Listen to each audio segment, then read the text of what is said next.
Hey, everybody, welcome back. Happy Skews Day to you. It's October 3rd, 2023. I'm Trey Crowder. That's Mark AG. How you doing, Mark? Oh, just laughing at the Mm-hmm. demise of. We're talking about a couple circuses today. The Trump's trial in New York, and which is ongoing, and Kevin McCarthy. It's going to take a while to explain, but we're going to be doing an obituary for his political career. But first, let's do an obituary for Dianne Feinstein, who died late last week. Mm-hmm. A long national nightmare of her staffers wheeling her around Capitol Hill doing elder abuse. They didn't have to update their LinkedIn's, look for new jobs. Is finally over. I She was in Congress and the Senate for like 30 some years, and before that in like local politics in San Francisco. So like it's a long, complex life, public life. And the hagiographies I'm seeing written about, like I've seen more honest like eulogies given by loved ones at a funeral surrounded by other loved ones.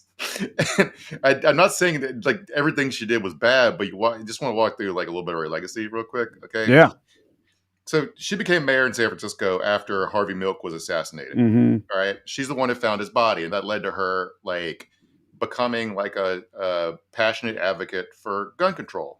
Right, she had personal experience with gun death, but also I don't think people realized she was Harvey Milk's political opponent because she was kind of a conservative Democrat for San Francisco at that time. Harvey Milk was happened to be gay. Right, he's the first. Yeah, right.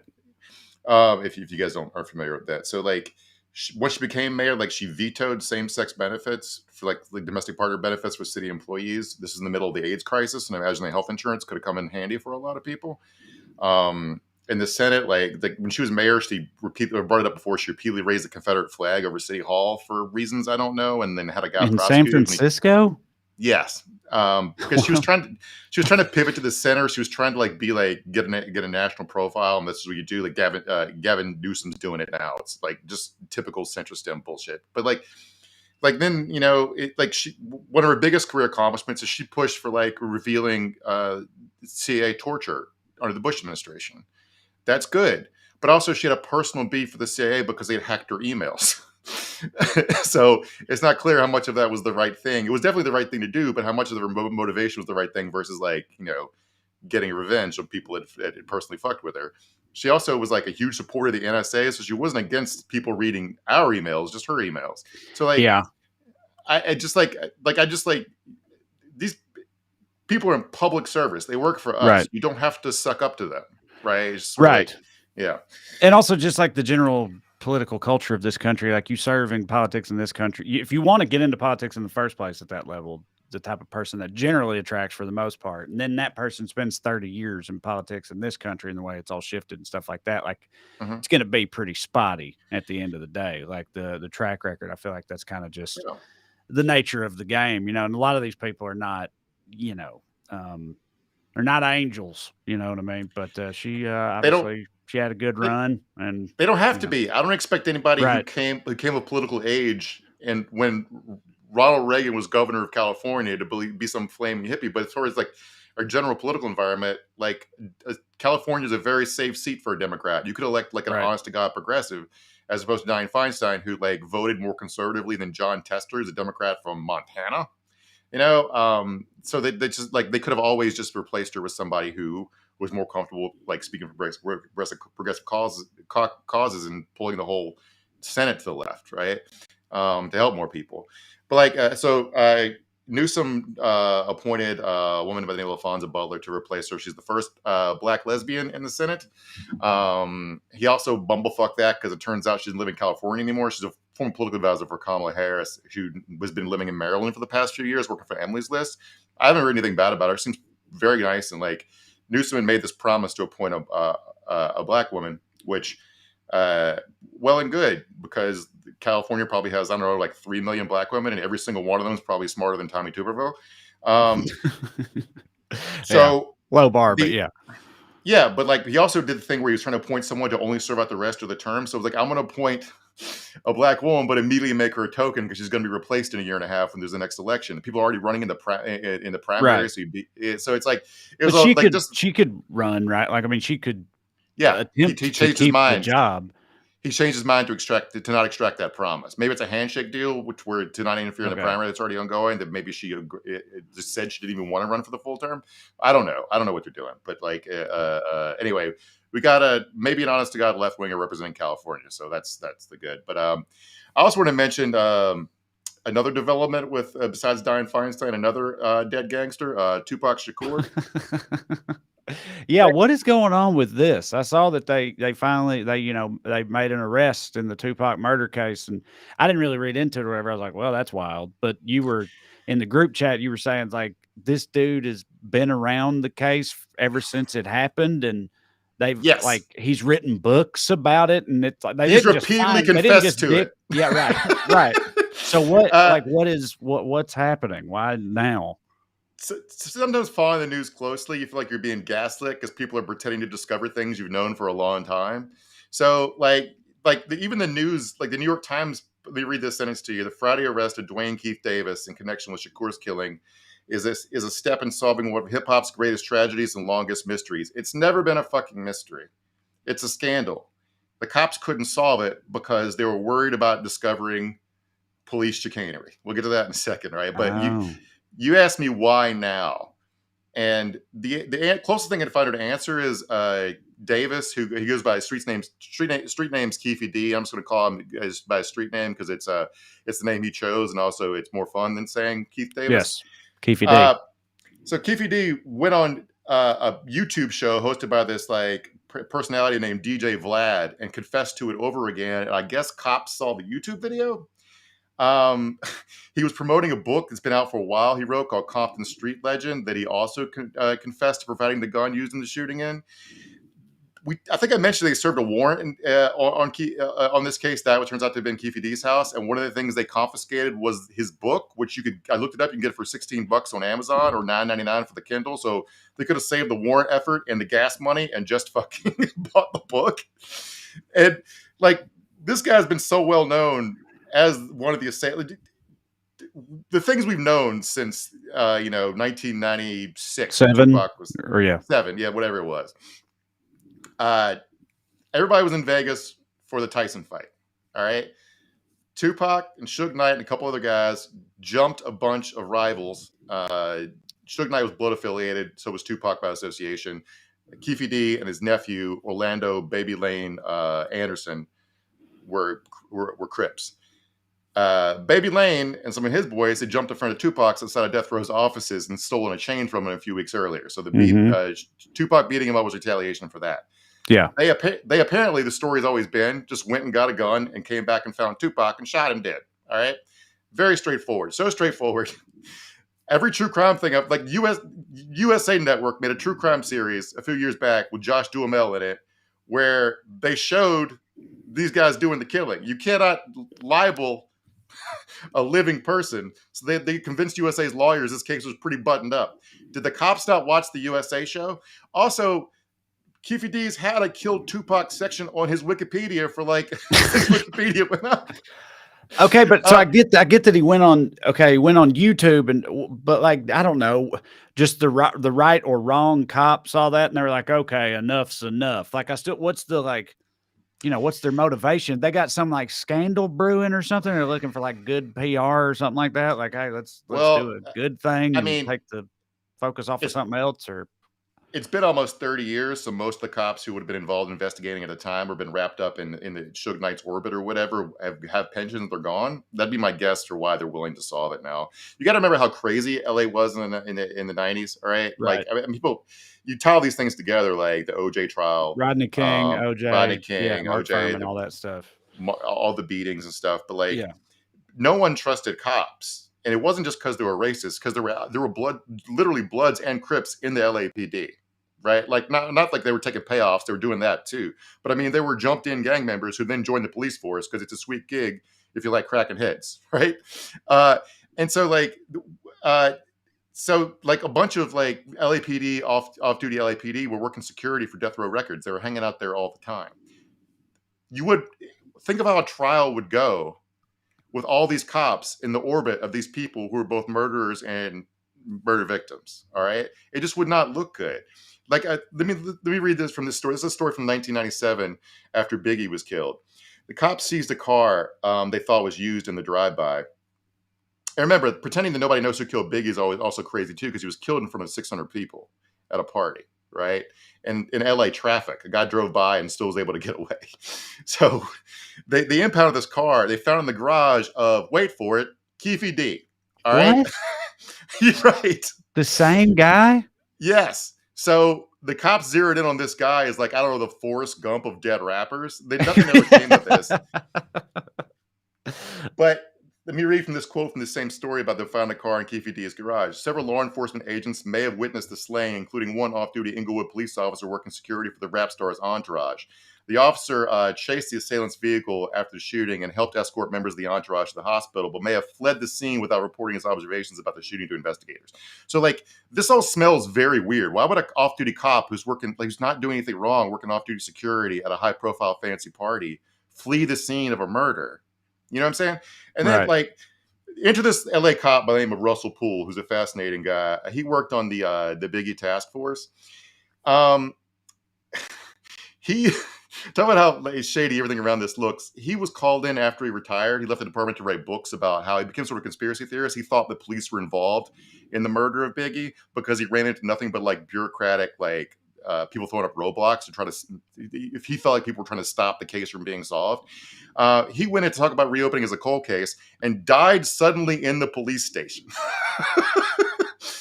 I don't think anything weird happened there, but if you're a person who thinks that people get up to weird shit, that looks Epstein-esque, right? Oh yeah. And part of what drove Poole crazy is one of his first big cases. He investigated a shooting where a cop killed another cop, like on purpose.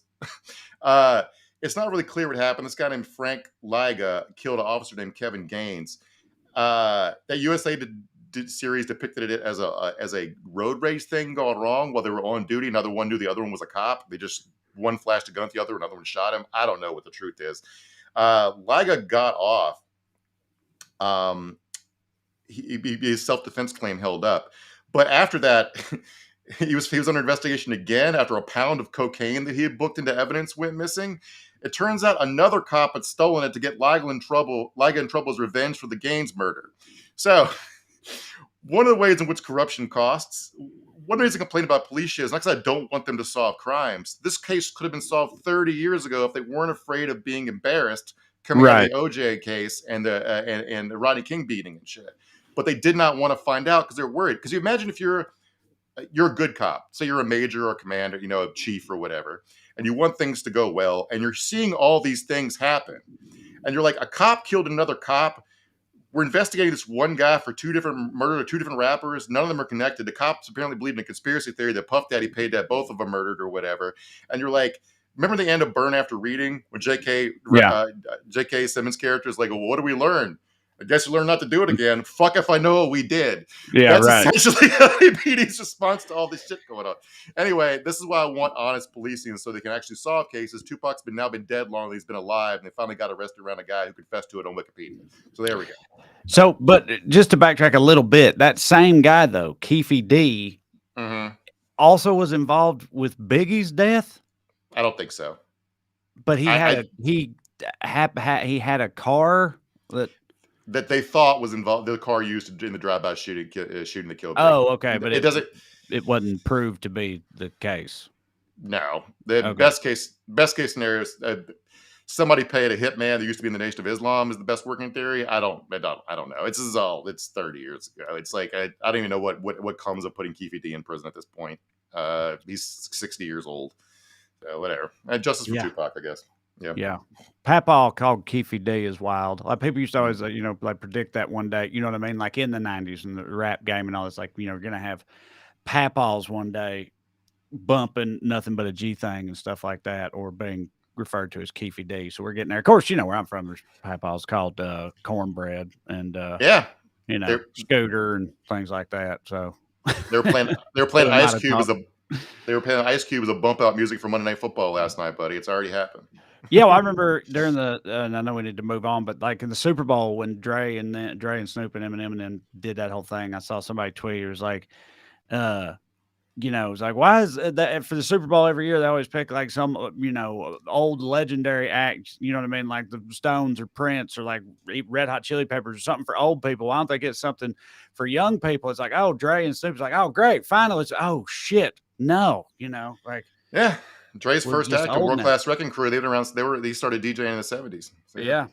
All right. Well, let's get into it. With us, as always, is producer Matt. This is Weekly Skews. I want to remind y'all before we continue of a couple things. We'll try to make it quick. Number one, if you'd like to see me perform live, go to TreyCrowder.com. Thanks to everybody who came out to the Lexington Opera House on Friday. That was a ton of fun. I'll be in Washington State next week, then Carolinas after that, Boston, Phoenix, Chicago, San Francisco, Lowell, Arkansas, and Nashville the rest of this year. Going to have 2024 dates coming soon. Go to TreyCrowder.com.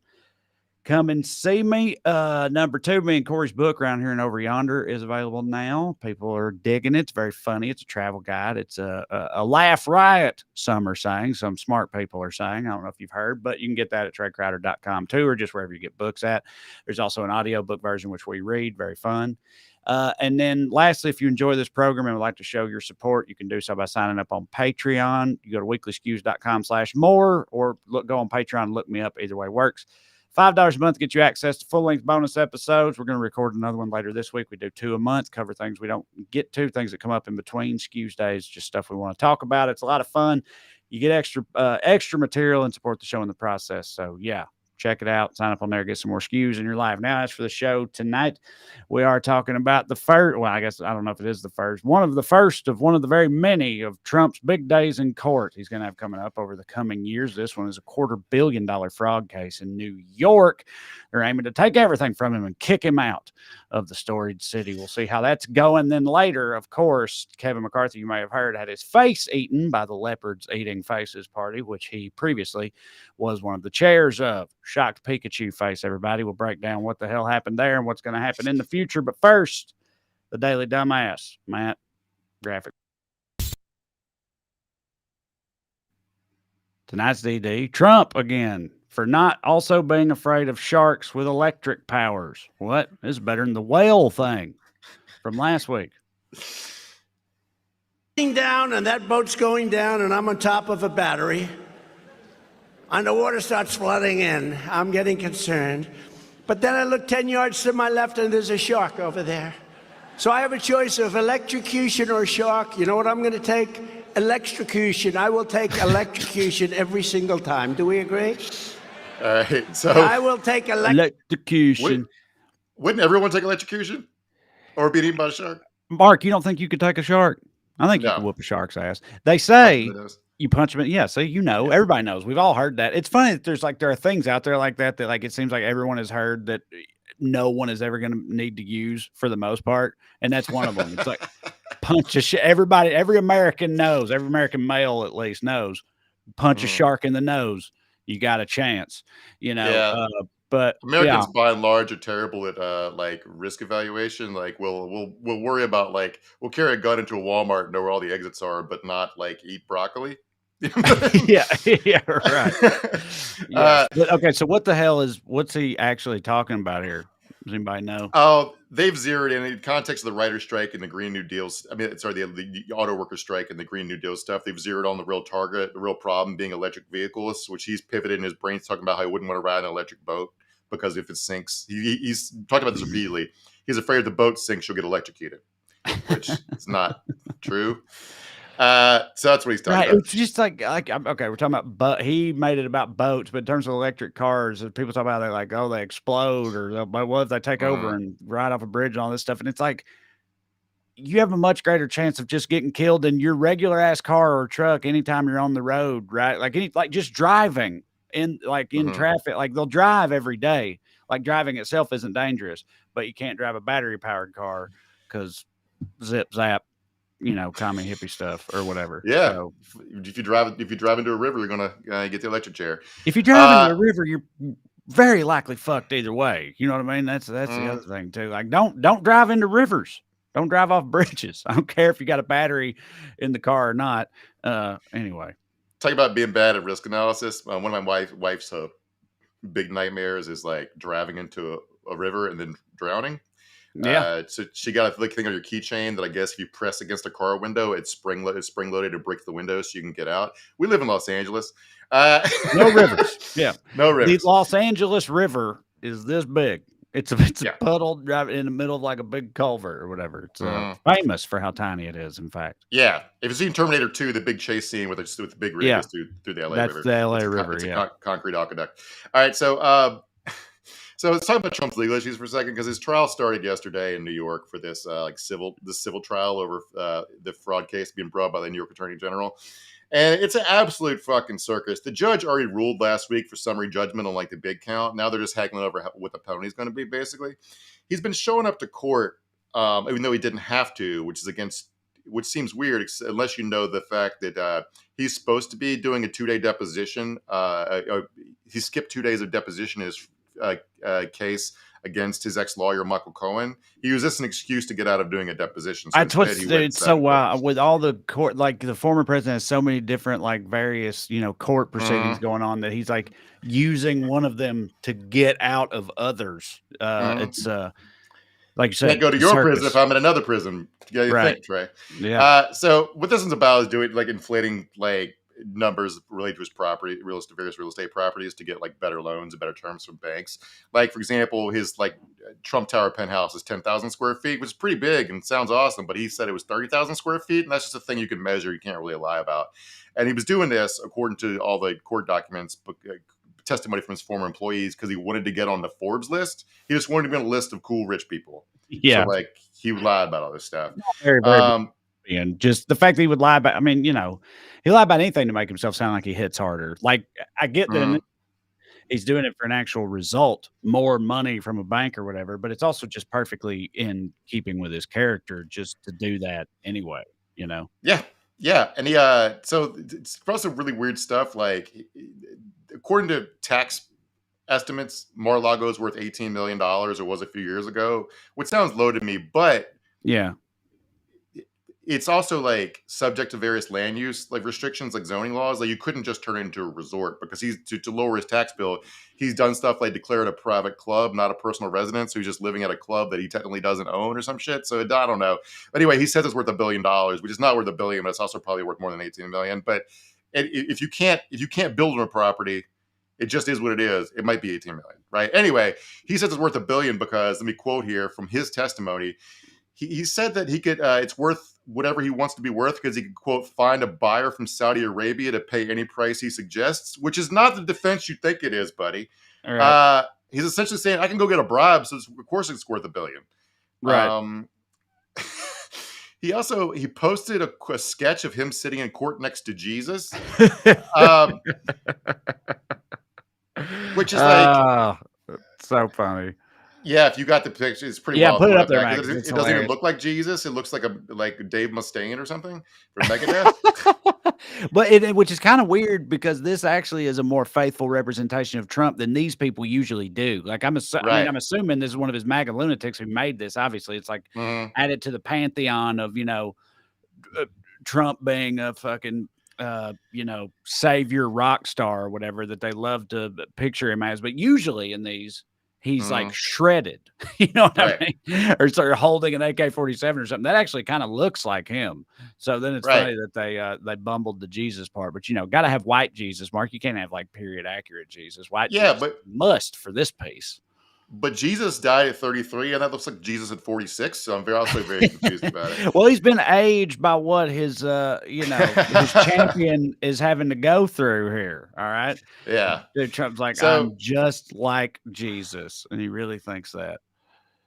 Because Trump's involved, it's got to be really clownish and incompetent. So he was complaining about not getting a jury trial and how unfair it was. He's got a bench trial with just a judge involved, but his own lawyer that he, I guess, isn't paying didn't turn in the form to get a jury trial, or didn't check a box or something. His lawyers have done a real bang up job. If you pull up this image from the courtroom, Matt, if you got this picture of Alina Habba, she's using you can't see, it's blocked out because of her thing, but she's using a gaming computer. Like she brought the computer she uses to play like Fortnite or Skyrim to court. Well, it's probably a good rig, nice and powerful. He also less than 2 days into the trial, he bumblefucked himself into a gag order because he went on Truth Social and attacked the judge's name is Judge Ingeron. The judge's clerk, he posted a link to her Instagram and called her Chuck Schumer's girlfriend because I guess somebody scrolled down and found an old pic of her taking a picture with Chuck Schumer. It's New York City politics, man. I'm not sure, like 50,000 people probably have a picture with Chuck Schumer. But anyway, he's not supposed to talk about the case anymore, so he's of course immediately going to violate that. He got McDonald's delivered to court, like 6 bags of McDonald's yesterday. Then he went to another fast food joint after court and delivered this amazing rant to the cashier. If you got this video, Matt, like where he's just complaining about how unfair the judge is and how racist the attorney general is to a group of kids who are just trying to get Happy Meals or something. Right. The whole thing's fucking bizarre. He's got like 2 11-year-olds in front of him who seem pretty confused for a good reason whenever Matt gets this brought. But it's also he's going against a judge because he fucked up the jury thing, right? And he's actively antagonizing the judge and their staff on social media and stuff. It's just classic galaxy brain shit. All right, Matt. You know, it's a big deal. My financial statements are much lower than the actual net worth. This judge and your fake attorney general of New York, who's driving business out, who's letting murderers run all over the city. They don't do anything to murderers that are running all over the city.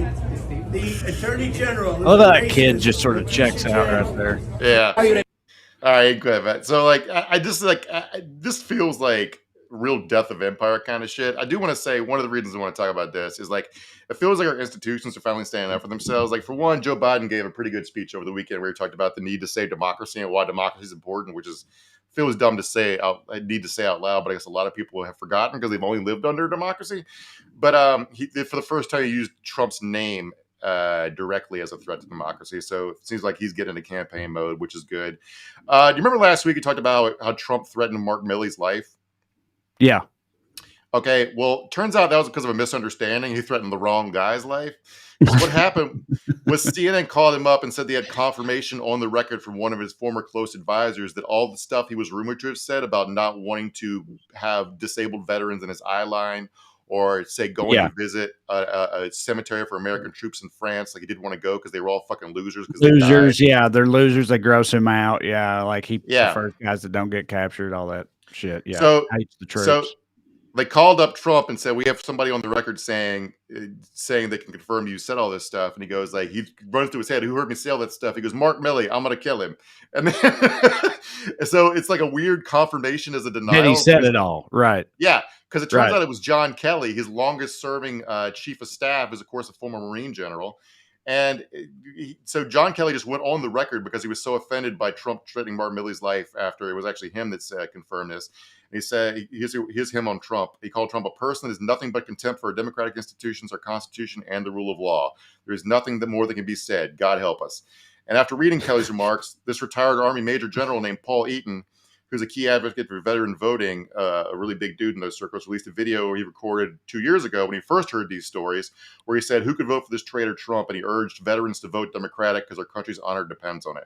All right, so like between the court system standing up to Trump, not with the gag order today, Biden actually saying, fuck it, we actually have to make this case explicit. And the military, we talked about before how weirdly Democrats won the military vote this last time.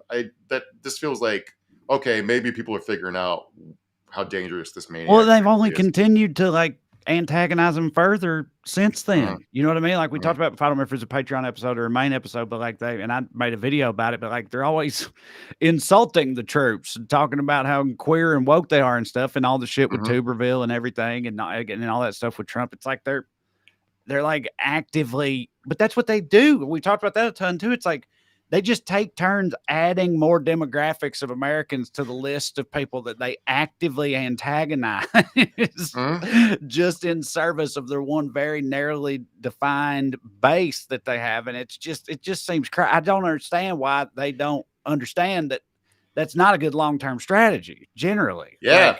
Like, it was Muslims for 20 years. Now it's not just Muslims. It's gays, transgenders, FBI agents, the military. Yes. The courts. It's like the America's enemy list never gets shorter, apparently. So yeah, Right.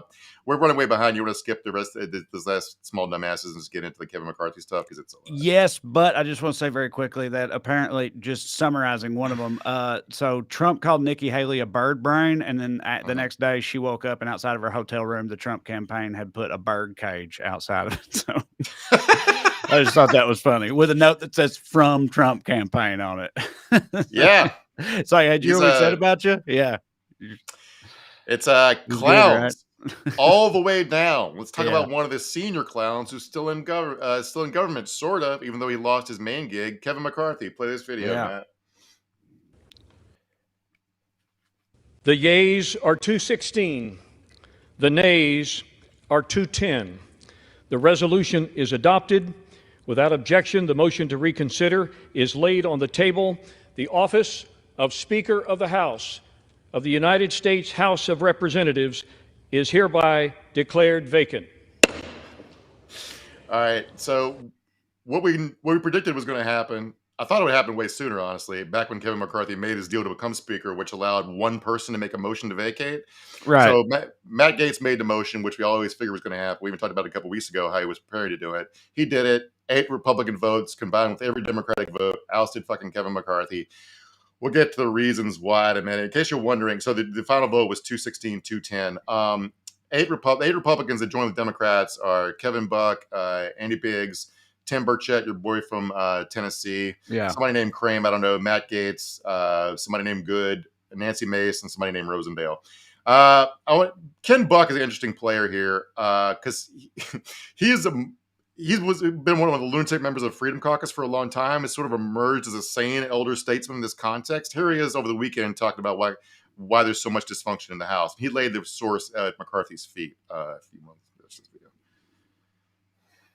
I think that the weaponization of government committee, the impeachment of the president are all distractions that will make sure that the base is excited, make sure the base is donating money, make sure that people don't focus on the dysfunction that we have with a speaker who promises something different to a lot of different groups and can't deliver.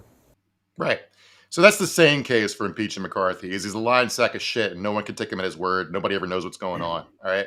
So when Buck cast his vote, he said he was a yes for now to oust McCarthy because the assumption was that McCarthy was going to just try to run for it to get his job back and maybe have to make some more concessions, either to Democrats or the House crazies or somebody else.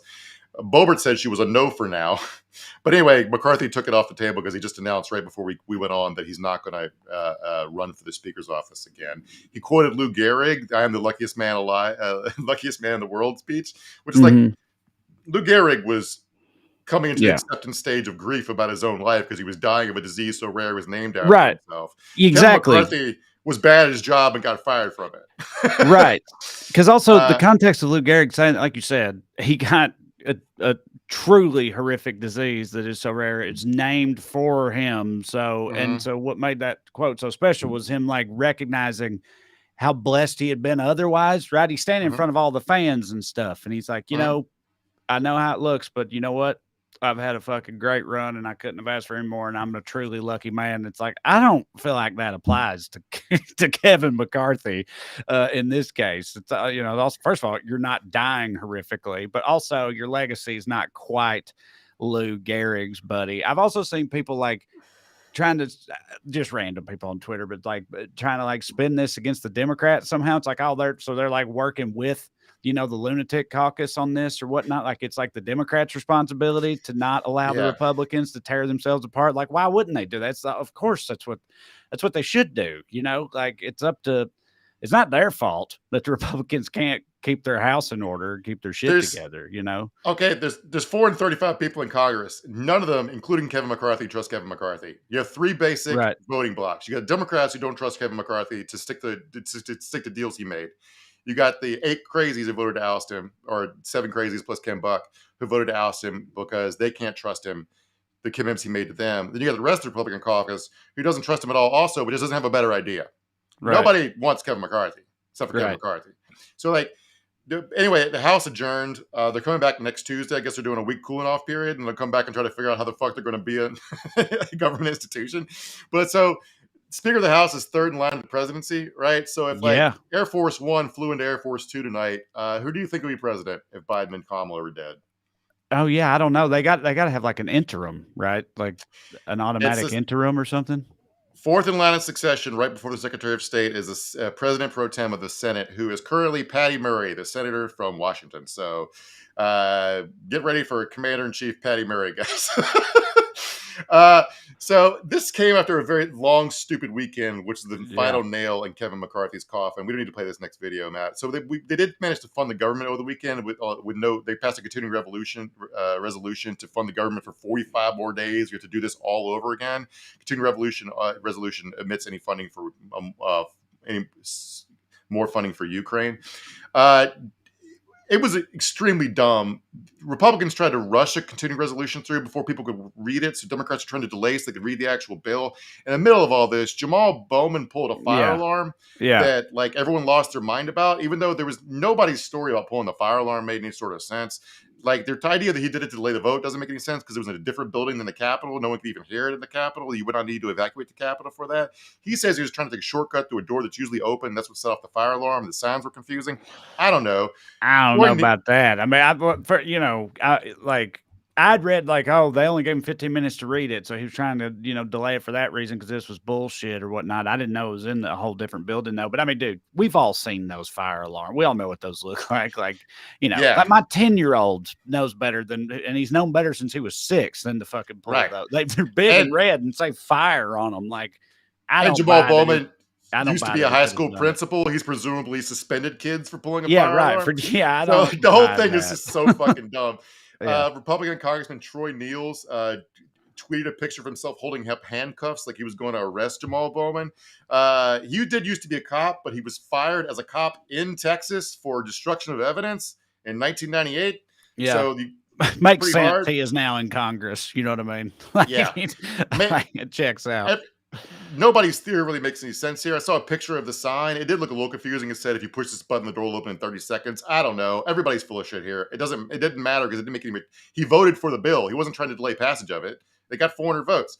Anyway, after all this, Republicans were mad because they wanted to like more strict funding cuts. The 35 who didn't vote for it, during which there were rumors that Gates was going to introduce this motion to vacate.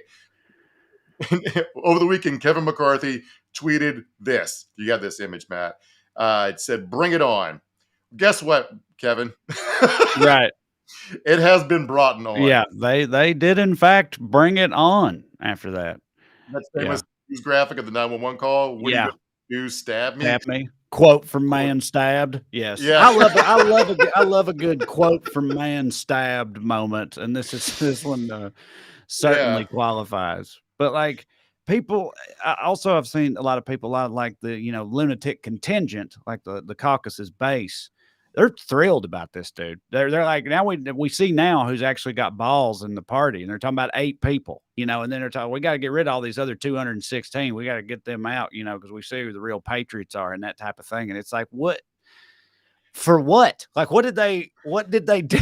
What's going to happen? What big victory did they achieve by doing this? You know what I mean? They're just fucking holding the whole government hostage and fucking everything up for everybody. And people are loving it. Their people. They have accomplished nothing but cucking Kevin McCarthy, which is truly funny. I'm here for it. But just as far as how humiliating this is, it's the first time in U.S. history a speaker has been removed through a motion to vacate. It's the shortest speakership since a guy named Michael C. Kerr, who served from December 1875 to August 1876 because he died of tuberculosis. Do you know how hard you have to try to be the most embarrassing congressman in history named McCarthy? McCarthy, right? Yeah, It's just like this shit. It also is kind of funny that McCarthy, was like the victim of something of a witch. It's not really a witch hunt. He is a dipshit, but you know what I mean. Like they came for him or whatever. Yeah. This shit, we don't need to play this video back because we're running a little bit behind, but shit's so dumb that Fox News was saying nice stuff about Nancy Pelosi because she was able to manage a bare majority, roughly the same size, without being humiliated or losing any votes. Kevin McCarthy's so bad at his job, he was sitting in the House watching the vote results along with us, not knowing whether he was going to win or lose it. Your whole job is to count fucking votes. Yeah, right. When they voted him out, one of the dipshits was like, now what? I don't know, man. You're the plan. You're the one running the show. Yeah, it's the So dog anyway, catching the car, man. You know what I mean? That's what Matt Gaetz and them are right now. It's like, well, okay, yeah. now what are you gonna do? So some guy named Patrick McHenry, who's on the Financial Services Committee as a chairman, is now the Speaker pro tem. So he's technically in charge, sort of, although with no power, he can't really do anything. This is like the only thing I could remember in history that's close to this in my living memory. It's traveled back with me to the 90s, in the middle of the Clinton impeachment saga. Newt Gingrich was discovered to have been cheating on his wife in the middle of an impeachment proceeding that was at least partly about Bill Clinton cheating on his wife. Right. So the next guy up was named Bob Livingston, who never assumed speakership because he suddenly announced that Hustler had dug up his mistresses and he would not just leave the speaker race, but quit entirely. And the guy that succeeded them was a guy by the name of Dennis Hastert, who was found to be a serial child molester and spent 15 years in prison. The most effective Republican speaker in my lifetime was the one who was a serial child molester. There might be something wrong with this party, bud. I know. So if people don't follow, like, let's walk through why nobody likes him or trusts him. So here's the sequence of events in a nutshell. So back in January, he made an agreement with hardline conservatives, some of which the terms of the deal that have never been made public. So we don't even know what they were, but that's what he gave them a bunch of stuff to get their support as speaker. Then in May, McCarthy made a public agreement with Democrats to set the federal budget at a certain level in order to avert a default in the national debt. In September, though, under pressure from the conservative hardliners, McCarthy attempted to get further spending cuts that he promised the Democrats not to go for. That's what led up to the government shutdown. Then he ultimately conceded to Democrats and helped pass a funding bill that largely did not include any of the cuts that the hardliners wanted. And those are the same cuts that McCarthy had originally made told Democrats he wouldn't seek. So he lied to everybody every step of the way, depending on what he needed to get through the day. And that's why nobody was going to vote to save his fucking ass. All right. So the person I do kind of think, though, do you think, like, I mean, again, dude, I've got major schadenfreude over this, fuck Kevin McCarthy and all that. But as far as this, the crazy caucus goes, the ones that are kind of holding him hostage and the whole party hostage, I mean, he gave them that thing where it's like it only takes one vote to bring up the motion to vacate or whatever. So he was always like at their beck and call, which sucks. But I don't know how you do handle those people. That's their whole thing. Is that they're like unreasonable. So like they're going to have their hardliner demands that are just not, realistic, but they're not going to back off of them either. So, I mean, this is what they deserve. This is what they've built. You know what I mean? Over the past few years, they've like let these wolves into the hen house or fox, however the fuck the thing goes. And now they have to, reckon with it. And I don't know how they're going to actually do that. Or whoever takes over next, Well, going back to Ken Buck's critique of him, he's essentially saying McCarthy is so spineless and weak that he could not manage these people. Now, like, I don't know how you do it, but that's the fucking job, and McCarthy asked for it. Yes. Right? So, like, in normal times, what you do is somebody like Gates is acting up and you need his votes to pass the bill. You go to him and say, hey, Matt, I'll give you a better committee next Congress if you go along with this, but if you don't, you're going to get a well-funded primary challenger and no campaign funding from the NRCC, right? And then he'd be like, okay, I'll fall in line. Or like you just go tell him like, we need this, I'll get you next time. The problem is you couldn't promise anything because they didn't trust him. Plus he already gave Gates all the cool committee chairmanships just to get speakers. Just to get in there, yeah, right. So he had nothing left to give him. And he wasn't willing to give. He could have probably saved his speakership if he'd given Democrats stuff and gotten their votes to stay on.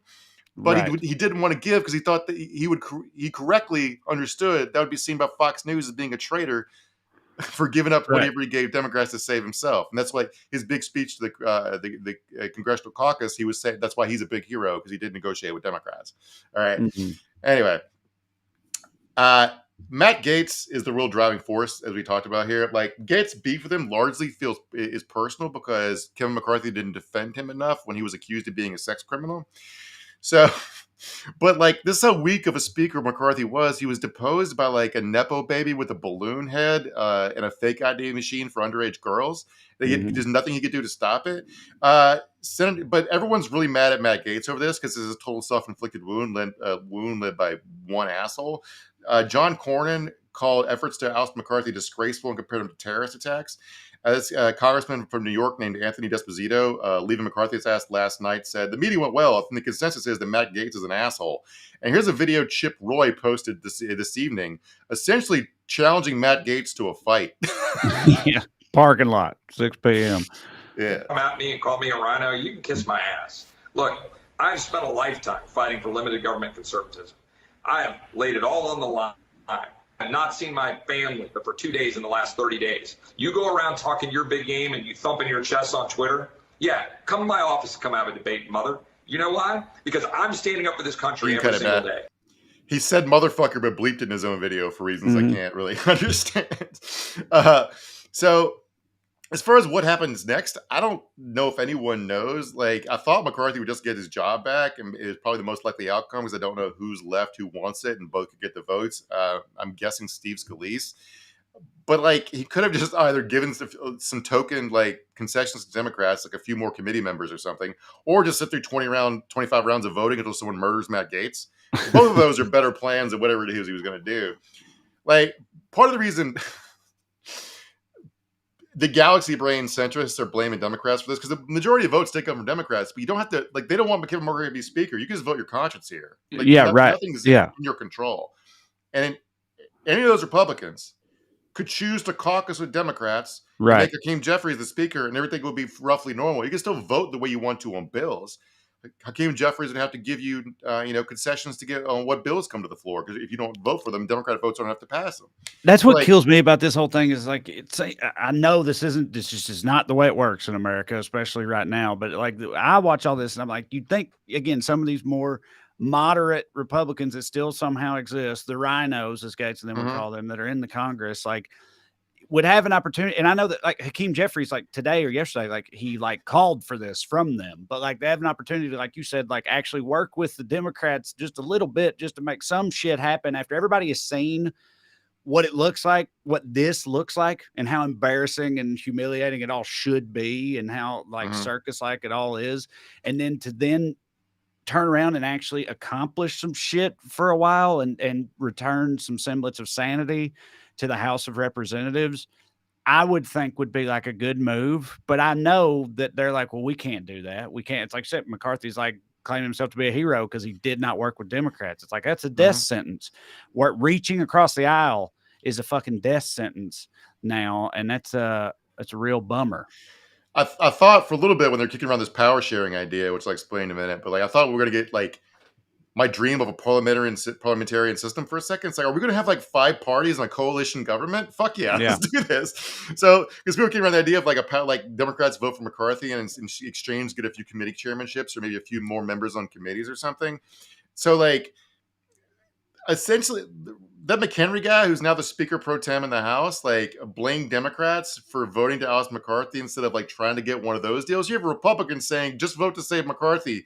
But he said, "I understand where the liberals are. I know you support. I know you support the constitutional order, except in a moment like this, you can't be counted on in a moment like this, bro. It's the members of your own party you're mad at." Right, exactly. Like, why would they do that? It's like you said, they're not like offering them anything. They're not giving them a reason to do that other than just like, oh, really, you're going to let them pull this off? Like, I don't know. Like, I don't even know what the rationale is supposed to be. They're just like getting pissy because Democrats are not saving their ass.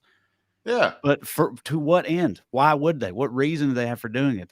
There isn't one. So it's not the Democrats' job to solve an internal GOP drama to save the ass of a speaker they can't trust and no one likes.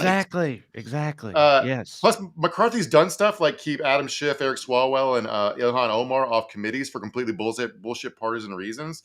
So that's the sort of thing that people remember. Why are they going to save your ass personally when like it doesn't materially change anything? The House still won't pass any sensible bills. I mean, I know it's what you said all this earlier, but it's like the people in his own party get pissed at him because it's like, oh, you're working with the Democrats too much, but he doesn't keep his word to the Democrats either. So he just like, he pisses everybody off, and this is what happens, Yeah. Like the other things people are floating around the Democrats could ask for is like a commitment that the National Republican Campaign Committee wouldn't spend in some vulnerable districts in 2024, which I don't know why you'd trust McCarthy's word on that. Yeah, right. They suggested some policy concessions like a reinstated child tax credit, which the whole point of this fight was Republicans wanted 30% funding cuts across the board for every domestic spending program. They're not going to like give you a child tax credit in exchange for Kevin McCarthy to stay speaker. That's the thing they're mad at Kevin McCarthy for giving up in the first place. He didn't even give it to him. But like one of the things they're floating around for people to Democrats to ask for in exchange for keeping McCarthy in the role of speaker is an end to the Biden impeachment hearings. The impeachment inquiry has been a huge disaster for Republicans so far. For them. Yes, let them keep doing it. They're going. right. They're making themselves look bad with it. And it's clearly not going to actually go anywhere. So what kind of offer is that? Like, it's not like it's really making Biden look bad. The only people it's making look bad is them. So why would the Democrats give a shit about that? They had the first day hearings, and their first main witness, their constitutional legal experts. Yeah. Oh, I don't see proof here for an impeachment. Yeah. They got caught fabricating text messages. Steve Bannon saw poorly at Wynn and called them feckless losers for doing it this way. And one of the Democrats challenged one of the witnesses, the same constitutional scholar, and asked him, have you ever advocated for polygamy being legal on religious grounds? And did you ever defend one polygamist who'd raped a 13-year-old girl? And you had to say, yeah. So like, this is all like been horrific. I don't understand. Like, Democrats played no role in here except doing what they were supposed to do, which when your opponents are doing an own goal, fucking let them. Like, we're coming up on like a very important election in Virginia. We're leading into an election year. Anything that makes Republicans look correctly asinine, that breaks through the media noise, people can see how crazy these people are, is good because it's hard to get that through. So I'm happy Democrats get into politics for once. Yeah. Yeah. Hell yeah. Matt, get some questions and comments up there. You had something a minute ago. I don't know if that was a misclick or what, because I didn't have time to read it. But yeah. Okay. Mandy Growler says it would be absolutely hilarious if Hakeem Jeffries is somehow elected speaker. In a sane government, like there's like, I don't know, 15, 20 Republicans who were in districts that Biden won. It would make absolute sense for them to, like, you don't have to change parties. You can go independent and caucus the Democrats to have a sane speaker if they can pass stuff in regular order. And again, like I said earlier, you don't have to vote for very liberal bills you're uncomfortable with. You can vote your conscience. You just have sane people in charge. That's what would happen in like a parliamentary system like, you know, the UK or something, or Canada or France. And like, it's like things don't have to be this nonsense. Well, these people feel so beholden to the lunacy of the MAGA, you know, contingent and whatnot. Maybe those that are in districts like that, they're in like just general, like moderate suburban districts or wherever they are, you know, maybe consider switching to independent or something if they've done generally okay. You know what I mean? Because I don't know, feels like that. Because then you don't have to worry about being like, fuck those dipshits. I'm not going to worry about that. But I don't know. DJBT says hating McCarthy is the most bipartisan issue of our time. Yeah. I did want to mention this story so good. Obsessed for Disneyland. Oh, you must know my wife. Says you have 4 consecutive failed Republican speakers: McCarthy, Ryan, Boehner, and Gingrich. 0 for 4. Two things are true, that it seems like wrangling these bunch of idiot cats seems like an impossible job, and also that Kevin McCarthy was terrible at it.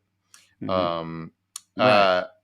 I do want to, because like he feels like a character from like Fargo, like William H. Macy's character. He just lies to the person in front of him to get to the next moment with no plan for how to solve the problem in total. And like, if you're honest with people and being like, I understand you want to pass this bill, we do not have the votes, as opposed to being like, oh sure, we'll get to it. It's like, just fucking yeah. I mean, it's what he's been trying to do the whole time, you know, like you said, just like get to the next moment, just saying and doing whatever it takes just to get past this point. And it became untenable, you know, pretty quickly. Margaret Grigsby says, is Mark's hat San Antonio sod poodles? I just saw the hat on a hat website I visit sometimes, and like I believe it's a minor league baseball team in Clearwater, Florida. But that's obviously a shout out to the surfing, the cool skateboarding dog from The Simpsons. That's probably why I got into it. I found the Amarillo sod poodles. Yeah, let's see here. Melissa Bean Felder says, can we nominate the Republican gentleman from New York you showed last week saying all the folks are insane? I think eventually, like you have to get together with donors and being like, this is unmanageable. We can't pass your evil tax cuts. We can't defund children's lunches because these people are too unruly. So can you help us defeat them, Koch brothers and so forth? That like, I'm not sure if that's in total a Beto system, but I do know it's less chaotic and will be less likely everything fucking collapses.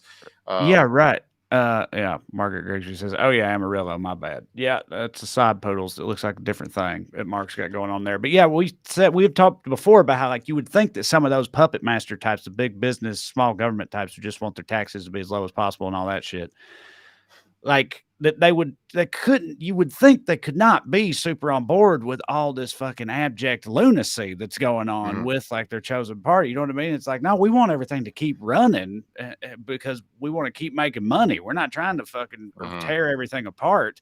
But I don't know where they're at on it. Nigel Lynette says, please don't refer to Canada's government at the moment as sane. Even though it's a coalition, it's still seen by some as an autocracy. Yeah, you're right. I just meant like in general. I think parliamentary systems are a little more effective, even if a little bit more chaotic. I mean, someone made the point that like this is kind of what democracy looks like. It's supposed to look a little messy like this, and maybe we're a little too early. But like, I this is just funny. Ex-Vangela Carol says Republicans are the party that says government doesn't work, then they get elected and prove it. Yeah, that's what I was saying. Yeah. It's like on the Ron Swanson's character on Parks and Rec was this hardcore libertarian, but he worked for the government, the local government. But his whole thing was like, that's why I just don't do my job. That's why, you know what I mean? Like that's the whole point. But like these people, this is real life, and they seem to have the same general attitude towards it. I mean, that's why like we talked about Bob Menendez last week. I was like trying to make the point that like it's much worse when Democrats do corruption like this because it like helps Republican cause in two ways. You know, and it decreases faith in government and increases the likelihood they pick up your seat. Yep. Clayton Adami or Adami says like and subscribe. Thank you for that, Clayton. Forget every single week. Smash that like button, guys. Don't forget to subscribe to the channel. Holler at the Patreon, all that good stuff. Lisa Martin Bradley says Trump sounds like one of those guys on the corner shouting the end is coming. He does seem to be getting, well, I don't know if I want to say more unhinged because he's always been pretty unhinged. I know we're cherry picking. This dude spends no telling how many hours just up there rambling, and we get some, choice quotes from it. But some of the shit he's talking about lately is like, bro, what? And he dials it down for his public appearances. Like when he puts stuff in writing, like no one's on True Social, so no one sees it. But like he's full on like Joe Biden is a pedophile, eats baby brains level QAnon shit now. Like it's not even like Trump, if you put him in a lot of touch, he might believe that he is president and he has sent Joe Biden to Gitmo and Joe Biden has been replaced with a clone. I don't know. I know we skipped it earlier, but there was a thing in the rundown that we didn't have time for about RFK Jr. maybe running as an independent or whatever. Karen Stevens says the GOP is going to self-immolate to the point that those who left will have to form another party. Maybe they can revive the Whigs. You fan of the Whigs, Mark? How about the know-nothings? Remember the know-nothings? Well, Trump has essentially picked up the know-nothing. I mean, like, I don't mean that as a joke as far as he knows nothing of that's true, but like, they were like, we hate immigrants, America's full party before Trump. So that's sort of is the know-nothing party. But anyway, the RFK Jr. as an independent thing, I see that and I'm like, oh, fuck, that ain't good. But like, evidently, they've done some polling that seems to indicate that it's at worst a toss-up over who that would actually hurt more, Biden or Trump, if he actually did do that. Yeah, it hurt Trump. Like the polling seems to show it hurts Trump worse, which makes sense because like if you're a single issue anti-vax voter, Biden's the worse than Trump, but Trump also created the vaccine and has said nice stuff about vaccines because he wants credit for Operation Warp Speed. So it makes sense to me that he would take more votes away from Trump. Plus, like, I wanted to talk about the reason I brought up the John Kelly and Joe Biden speech earlier is like one of the reasons I'm not super nervous about polling that shows like so-called polls show Trump up a little bit or whatever is the campaign hasn't started and people haven't been paying attention to Trump. Once Trump gets out speaking in public, saying the shit about sharks being eaten by sharks and shit, he's found guilty. He's complaining about judges. The Democrats are cutting campaign ads with his former chief of staff, who's a decorated Marine general, saying he's a threat to the republic. Like shit's going to look differently in a year. Assuming everything else holds, like Biden's still alive and shit, and hasn't come out that Joe made a sex tape with Hunter and the prostitutes or something. So, yeah. Well, from your lips to the fake Lord's ears, buddy. I mean, I agree with you. Don't mean to imply otherwise, but yeah. All right. Well, listen, y'all. Want to before we get out of here, say once again, a couple of things. First of all, thanks for being here. Listen, if you want to see me out on the road. And you should. It's a lot of fun. Go to TreyCrowder.com. Check out all my upcoming dates. Also at TreyCrowder.com, you can find a link to me and Corey's new book, Around Here and Over Yonder. It's a funny hillbilly travel guide. If you would like, oh, I forgot to say this earlier. If you watch this show only, but if you have podcast apps at all, if you go on your podcast app and subscribe to the show, the audio version, even if you don't listen to it, keep watching, but subscribe to it. It could potentially help us, and it costs you nothing. It's a click of the button. And then lastly, if you want to support the show, you can go to Patreon and look me up, or go to weeklyskews.com/more. $5 a month, full-length bonus episodes. It's a lot of fun. You get some more Skews in your life. But the main thing is keep coming back here every Skews Day, watching the main show. You keep doing it, we'll keep showing up. So we'll see you.